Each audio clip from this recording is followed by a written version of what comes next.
Let's talk about that. All righty. Welcome into our daily show, live interview. A little bit of snow ain't stopping, Shelly. Welcome into the studio. Hi. Well, this is really cool. You know, we've been waiting on, I was talking with Hazel and Margaret for quite some time to get this interview going. You were the food service director for Bunker Hill School District, correct? Correct. And I also saw that you've been named an advocate across the state of Illinois for healthy school meal options. Yes. Take me through that role and just that announcement that I read the other day. So I will be going to our Springfield office and speaking to legislators and our representatives about healthy meals for all for students. Every student should be able to get school food at no cost to them. And good school food. You know, we were talking about that, and she brought me some food here today that was served, because I was telling you, when I went to school, and this isn't a slight on anybody, it's just the soggy chicken patty got a little low. That's all I'm...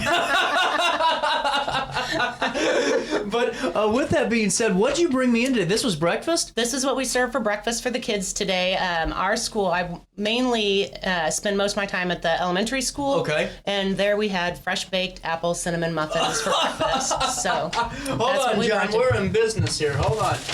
John and I were the only ones that came in today, so we're going to be in... Oh, my God. This is like homemade meal. Yes. I love it. How important. See, this is where I think this is really fascinating, because, you know, whenever you're doing this as director, I'm sure you have to have, you know, staff and employees that are just as passionate about this as you are. Absolutely. Because of the items you're preparing. Absolutely. I mean, every item we serve is made 100% with love. I mean, your kids are our kids. We're feeding your kids just like we would feed our own kids. And I mean, that's how every lunch person approaches each day. Yeah. They want kids to eat. Our goal is for kids to eat. Well, and right now, I mean, no matter what's going on in national news, you know, price of groceries are still up for so many people, and lunches are becoming so expensive, even for families that used to be able to afford it comfortably. Yes. And now to know that at least, you know, especially in your guys' school district, you know, you aren't sacrificing, you know, maybe, you know, your child's lunch for something that's not as healthy for them. Right. That is correct. We have so many guidelines that we have to follow, state guidelines, federal guidelines. And it really, when I see pictures, if you do a search on the internet. Get out of here. Freaking get out of the studio. That is incredible. I'm jealous. I want to go back to school. Absolutely. Well, you need to come. I mean, Bunker Hill is a great school. All school cafeterias, you know, do their best. And it makes me sad when I see on social media pictures of a student, this is what they served me for lunch today. Oh. And I can honestly say that that's what your child chose. Yeah. We offer 2 different fruits, 2 different vegetables, different entrees, and milk choices. I mean, kids get to choose what they want. So if they only chose that item, they didn't take full advantage of the lunch meal. We want kids, a learning kid needs to be fueled. Our fuel is our food. Right. And that trickles down in everything. So if a kid is hungry, they can't focus, they aren't behaved, they have, you know, they struggle.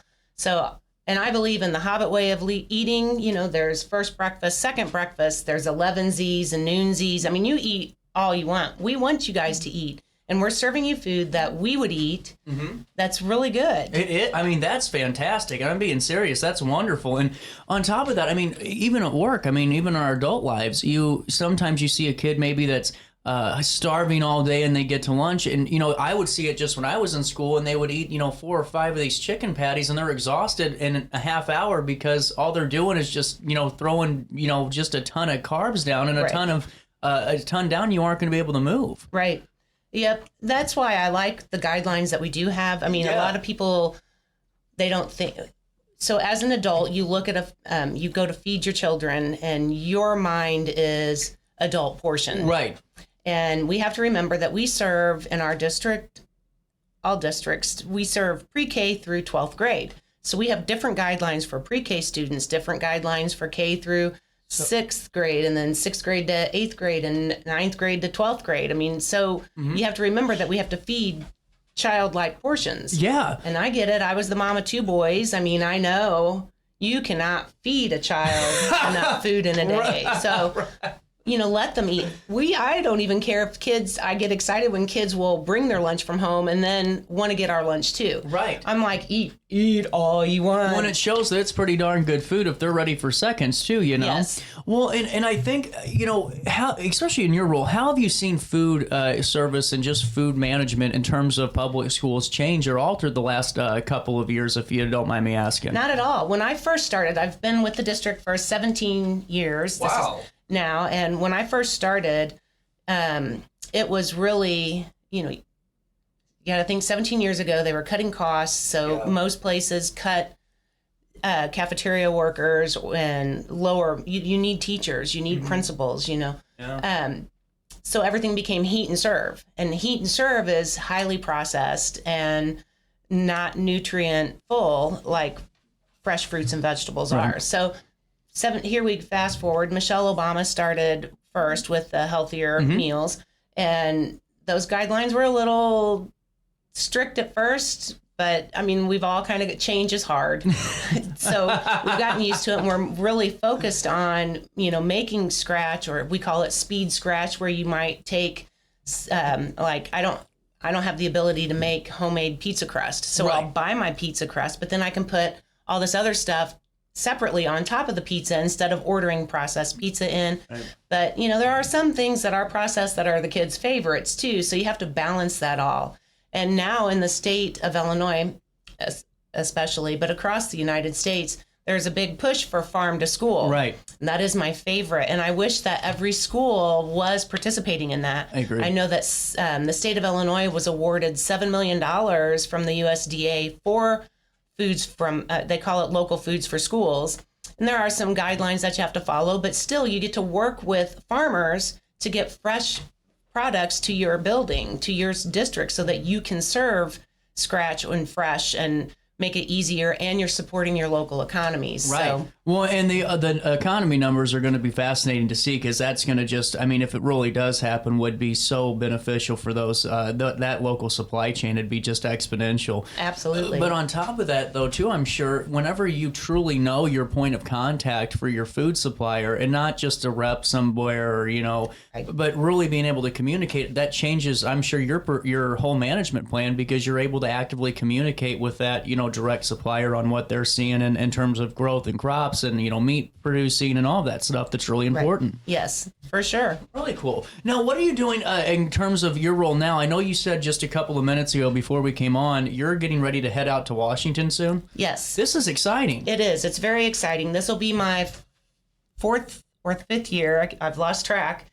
A group that I belong to, the School Nutrition Association, and we fly out to DC every year in March for the Legislative Action Conference, where we go and we speak to Congress people about the importance of school meals and being financially responsible. And it's a great time. Yeah. DC is amazing. And it feels like it shouldn't be a partisan issue, No. Every kid is, Right. Every kid deserves to eat a good meal too. Yes. So I feel like, it's got to be one of those times where if I'm, especially in one of those tighter districts or somewhere where I can be a little bit more free with, I'm ready to meet with anybody, because we should all be coming together over healthy school food options. Absolutely. You said you've gone a couple of times now. In the couple of times you've gone, have you been able to have some pretty important conversations about this stuff? Yes, we have. We really do get excited to go into DC and meet with Congress. And this year when we go, for Illinois, we have gotten together and put pictures from all of the school districts that are in this group, this organization. And so now we can go in and say, here, these are the districts that you represent. These are your constituents. Hunger doesn't know anything. Right. And you never know what's going on in anybody's house. It doesn't matter if you're the president of the United States. We don't know what your issues are or not. I agree. Kids, we should not be punishing children for adult issues. That's such a good point, too, because sometimes, and I'm not saying this happens all the time, but it seems like, we always look at maybe the kids that come from maybe affluent families or maybe more considered wealthier families, And, we don't know if, maybe mom and dad are having some issues at home or someone's sick at home and, all of a sudden lunch is stopped and they, aren't getting meals. Well, they still need to eat too. So there's just, like you said, you never know when you're going to need to kind of be there for any student, Right. So fascinating. What about, how do they feel about the meals? Have you had any conversations with them just about, kind of their value and what you guys are serving? A lot of people do get that, and they do see the need. It's 50-50, I would say, so it's really important for us to go and be able to act as the voice for the child. Right. I mean, when you see, I have seen it, I've been to other schools and I've spoken with lots of other directors. When you see a child come in and that they're starving. Yeah. I mean, I don't care why you're starving. You just come see us. Yeah. We're going to feed you. Our busiest days are typically Fridays and Mondays. And when you look at that pattern, it's Friday, they're heading into the weekend. And then Monday, they're coming off the weekend. And where was the consistency? And I'm not saying that any parent is a bad parent. Right. Life is busy. Life is hard. Adulting is hard. And children need that love. And what takes a village, absolutely. Yeah. Absolutely. Well, and I wanted to follow up on the whole conversation about this farm to table thing, because, the processed foods and this, additives that are being talked about now, Yes. and I'm sure there's going to be quite a few changes that are just being discussed in the forefront of this. Just interested to see what happens in a couple of years.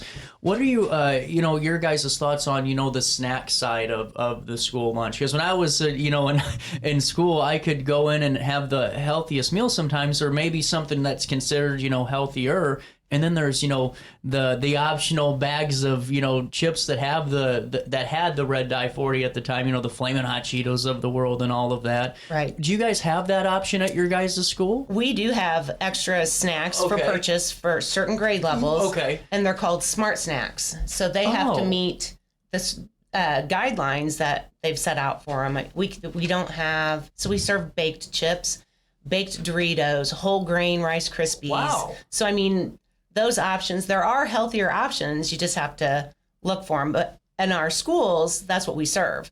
So we also go up against, we are our own marketing department. True. We don't have a multi-million-dollar marketing plan like Frito-Lay does, and I'm not. You aren't Ronald McDonald. Right. So, I mean. This is so cool. Yeah, we have to give kids competitive items that are recognizable. There's a lot of food, and I get excited when we do have products that we do serve, like our pizza. We served one of the kids' favorites was a Wild Mike's pizza. Mm-hmm. You can buy Wild Mike's in the grocery store. I saw it at Schnucks, and I always try to take pictures of things that they have at the grocery store that we serve the kids. So there is that item. Tyson is a huge supporter of school districts. So Tyson chicken is a really good chicken. That's what we're serving our kids. So well, and that's another thing too, where it's a conversation maybe to have with your children always about what are we putting into our bodies, and and are we eating the healthiest options, or are we even eating? Right. I know that sometimes kids just maybe say they're going to lunch and decide to hang out instead too. Right. Really? They do that. Kids are kids. So. Well, you're right, and what is the biggest challenge, do you think, in your role? There's a couple. People forget that we don't have a marketing department. We are serving kids food that we would eat. If you walked into our freezer in our district right now, you would see all beef patties, all beef hamburger for spaghetti. Mm-hmm. You would see all white meat chicken.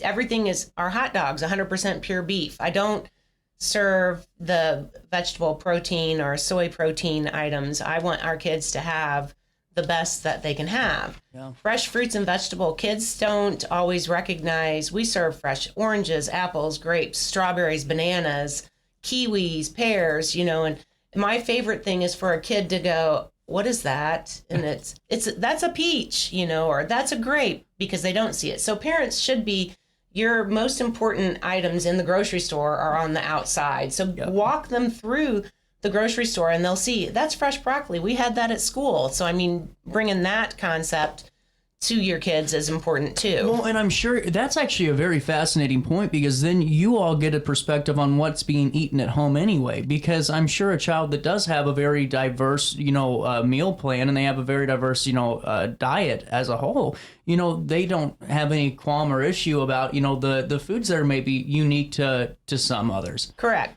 We have, just yesterday we served hamburgers, fries. Our vegetable was fried. That's another hard concept for kids. French fries, they're made from potatoes, but they forget potatoes are a vegetable. So we served French fries and carrots or cauliflower. And you would be surprised at how many kids actually chose the carrots or cauliflower that were cooked over the French fries. Really? It's fascinating to me. I get excited about stuff like that because French fries, yes, I love a good French fry.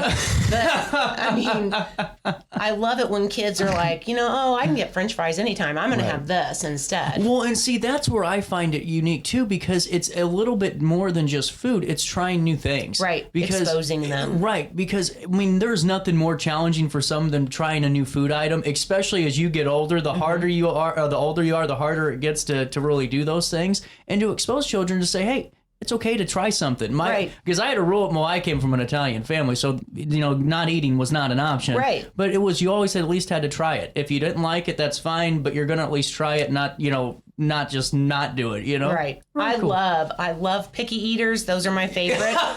Picky eaters, because they're easy to say, try this, and I'll sit down and I'll eat with a kid and eat the same things that they have. And I'll be like, oh, let's try it together, or have you tried this? Let me know what you think. You've got to be involved and engaged with the kids. This is so cool. Yeah, a moment to stick around. I do. 9:35, a little bit of change before I take a quick break.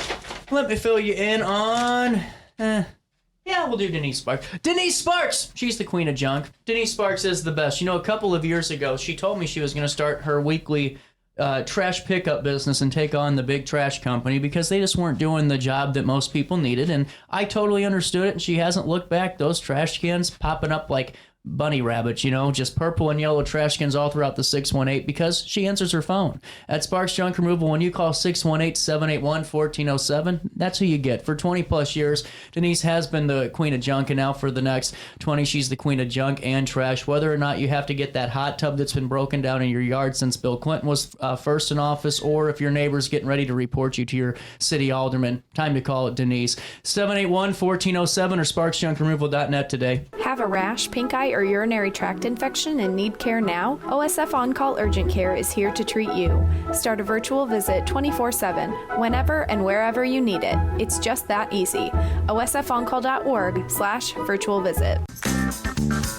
Has free checking become a thing of the past? Not if Liberty has anything to say about it. With 3 free personal checking options and even a free business checking account, free is alive and well at Liberty Bank, the local bank that gives you free checking choices and more cashing in your pocket. Bank locally, bank Liberty. For more information, visit www.bankliberty.com.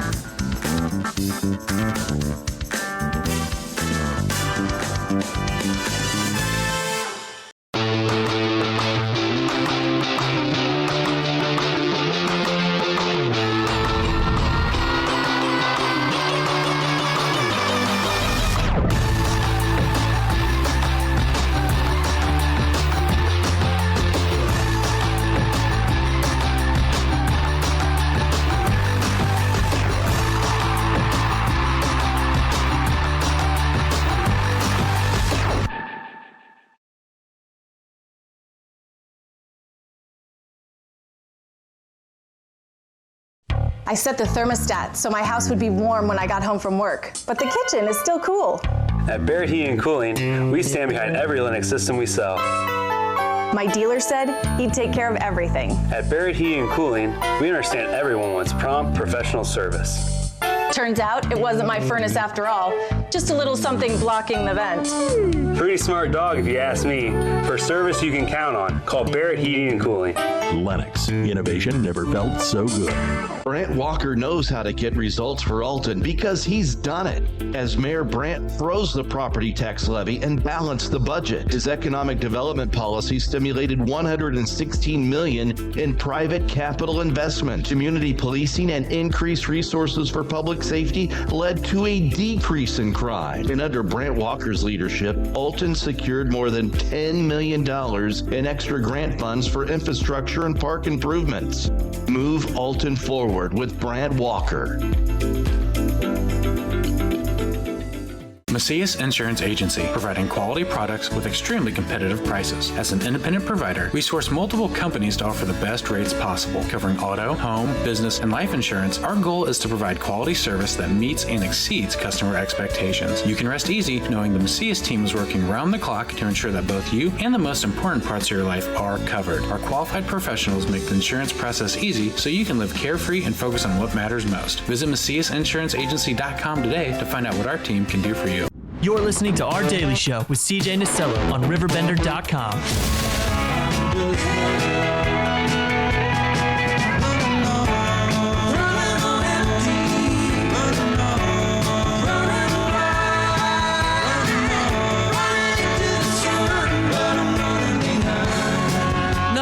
That is the time on this 19th day of February. It is a Wednesday. We are almost out of this dreadful month. We're almost there, Shelly. Oh, thank goodness. Are you a summer person? I am. I don't like to be cold at all. I'm pretty sure I'm part bear and should be hibernating right now. I'm one of those people where the moment I get home on a Friday and I know that I don't do any live shows on the weekends during the wintertime. I just can't even fake it unless it's 70 degrees. But I will be home and not answer anybody for 2 days. People think I'm dead sometimes. Oh my God. With that being said, though, I was so excited to have you on because the more parents know about kind of what's going on in the school setting in terms of food is so important. And yes, especially, I'm so glad this national conversation's become more and more prevalent because, like you said, it started years ago. It wasn't just overnight this was coming up. It just took some time, and I think we're at a very interesting section to see what happens with the preservatives in food and what happens with these school lunch options, too. Do you think it gets better? I mean, you're the one that's in this role, and you have the perspective on this. I do. I really think that it's going to get better. I also serve on the Dietary Guideline Advisory Committee. Oh, wow. That's a national committee. Yeah. So not that I spoke during any of this time, but to be able to be in there and listening and see where we're moving. And I loved the more natural we can get our food, the better off we're going to be for sure. And I love that. I am disappointed with Illinois when I said they got $7 million. And any school can apply for that local food for school funding. And out of the $7 million, they still have $6 million left. Because, when did that start? That's been 2 years running, and they just the USDA keeps giving money for that. Schools need to take advantage of that. I mean, we've served brisket. I've told you that. We've served brisket at our school, and I mean, you can get your brisket, you can get your ground beef from a local farmer, fresh. Why wouldn't you get that stuff from them? You just hit it on the head. I mean, especially if there's grant funding available, and especially in our area, we have a lot of really good producers of if meat, veg, you name it. There's a lot of good producers.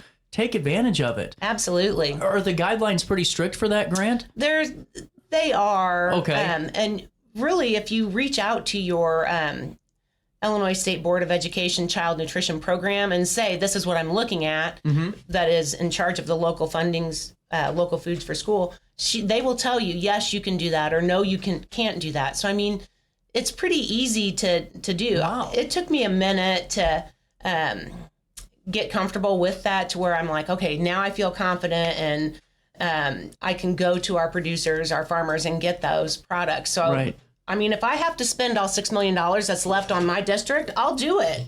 I'm not going to fault you for doing it. I'm just going to say, if you're the only one that decides to. But see, the thing is, though, parents need to know that so they can let their districts know, hey, I heard of this. Are we pursuing it? Right. And they should. Yes, you can always. Your food service directors love to hear feedback from parents. I mean, we don't always want to hear. At least we'll keep it adult. Be nice. Social media's been nuts about school districts. Yes. So, I mean, you can reach out to the food service director and say, hey, have you looked into this? Why aren't you spending this money?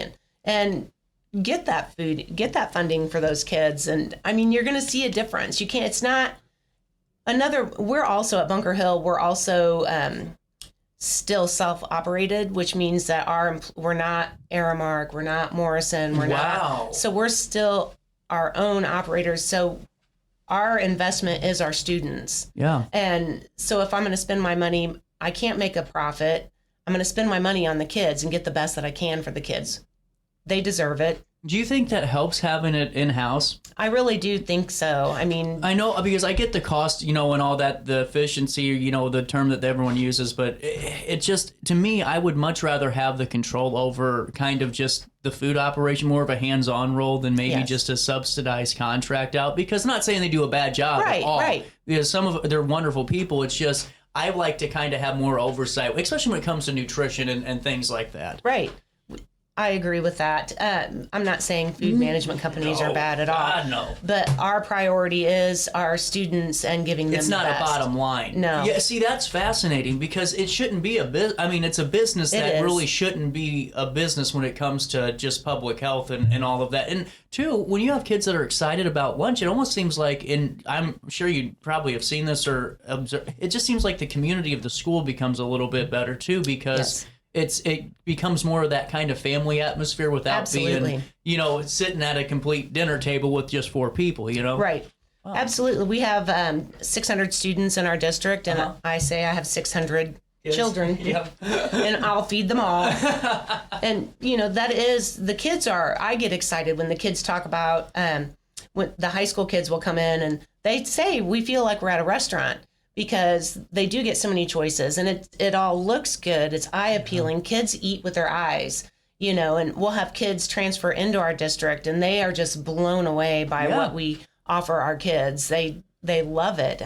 I never get tired of hearing all the good, and I'm proud of that. My team does a wonderful job at both buildings serving their best. There was an individual I had on a couple of months back. Maybe it was a year ago. It might have been a year ago. Farm Meat. And what he created was a platform for local farmers and producers of meat to have a marketplace for it. Nice. And it's one of those where it's just things like that where while you're talking about this, it's like I think about all the different, opportunities for other local, suppliers in case there are interested going, hey, I heard you, talking about this. I'd love to at least fill you in on some of the things that we have to offer and see if you're interested. Yeah. That's cool. I like it. Yeah, it's great. We are responsible, schools are responsible for kids from the time they pick them up until the time they drop them home. Don't you think it's our responsibility to make sure that they're fed also? Yeah. Well, how long does it, see, this is where I find it fascinating too, because now that you, like you said, you're your own food management service, how do supply chain disruptions affect you? I am lucky enough that if I can't get something from my distributor, I can go to Sam's or Walmart that or is the grocery store. Fascinating. You can do. See, I didn't know if the regulations allowed for that. No, I can do that. I don't like doing that. Well, I'm sure. But I mean, because I want. Right. I don't like to let the kids down. Right. So I'll find it. If we're supposed to have it, I'll find it. If I can't find it, then we'll swap around the menu and I'll get it the next time. But you don't want to disappoint the kids. Right. They're a captive audience while they're in that building. So. And lunchtime and breakfast, that's their time. That's their time that they don't have to sit down and be quiet. They can talk with their friends and enjoy their time. So it's really more like a socialization. Food is social. Food is love. And so we do what we can to stay within where we are. It's much better now than what it was during COVID. Oh, I'm sure that had to have been terrible. That was rough. Oh, that had to have been terrible. See, that's why I got in a lot of trouble, because I felt bad for I knew, the kids that didn't have meals for so long, and school was, I hate to be honest, bringing the mood down, but that was their only hot meal of the day for so many of those kids in public school settings, and it was just awful. It seems like there's a trust factor there with that too, because, just from my interpretation, if someone's cooking you a good meal and, you're loving it, you're looking forward to that every day, I'm sure the kids, trust you all in a way where you can see, maybe not saying you're going to be the hawk that observes everybody, but you could tell, little Johnny isn't acting right the last couple of days, and it becomes more of a really good village mentality. Absolutely. That way. Yes. We always, as a mom also, when you see a kid, have you used the restroom today? Did you eat today? Yep. You go down the checklist, and maybe if you just eat a little bit of this, I mean, it is about the success of the kid. We want the kids to behave in the classroom. We want the kids to have the energy to stay awake and learn. And I mean, your brain needs fuel. Fuel is food. That's their food. Their fuel is food. Yeah. So why aren't we making sure that we're giving them the best fuel? It's the highest octane gasoline we can give a kid. 100%. And now with that, when do you head to Washington? I head March 8th. Wow. Oh, so you're heading out pretty soon. Yeah. And now, do you have some representatives you're going to be meeting out there? I do. We have 7 representatives that we're going to meet with. Congressman LaHood, Congresswoman Mary Miller. Mm-hmm. We might meet with their staff, but their offices. I haven't had Mary on the show. I've had Nikki on, but I haven't had Mary yet. I have to do that. Congresswoman Nikki Baczynski is amazing. She is. She loves the school food, and it's all tied with the agricultural bill, the farm bill, the USDA. All that stuff is tied together. That's where our money comes from. So we have to watch that, make sure that we don't get lost in the shuffle. I love it. Well, what else would you like the public to know about, today before we say goodbye for now? We really are serving your kids out of love and hope that they eat school meals. So send them to school hungry. We'll feed them. And now if somebody out there, like I said, is a supplier, they maybe had no information on this by the time, they're watching this or we get the article out, how can they contact you to learn more about maybe partnership opportunities or ways that they could, keep kids healthy? They can reach out to me on our website or my email.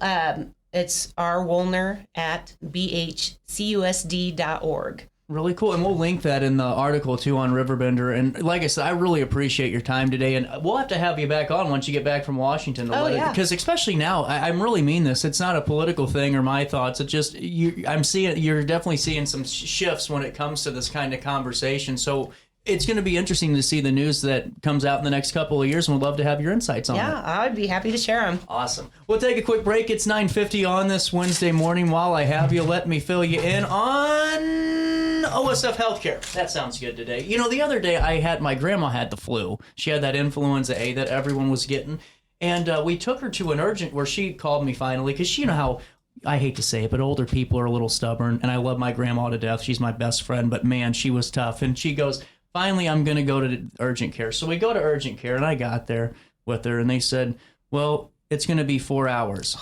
And we said, there's no one here. Well, it's by appointment only. What type of urgent care is by appointment? I don't think that's urgent care. That's not urgent. Not the point, but we decided to head down the road to OSF Prompt Care right there on Godfrey Road, and they treated her like family. It was seriously 5 minutes. They sat her down, they go, oh, man, you don't sound good. They got her in the back of the room. They gave her antibiotics. She was out in 20 minutes. Nice. She started her recovery, and she's feeling so much better. I just want to make that point clear that OSF is here to help you and your family the moment you need them the most. We don't want to congest those emergency rooms for folks that truly need them. So if you have any of those flu-like symptoms or things that are kind of just bugging you for the last couple of days, especially with these weather changes, I highly encourage you to go to OSF Healthcare's Prompt Care office right there next to Walmart and Godfrey. You can also learn more about OSF St. Anthony's Health Center at osfhealthcare.org. And don't forget to tell them that you know who in RiverBender sent you over their way.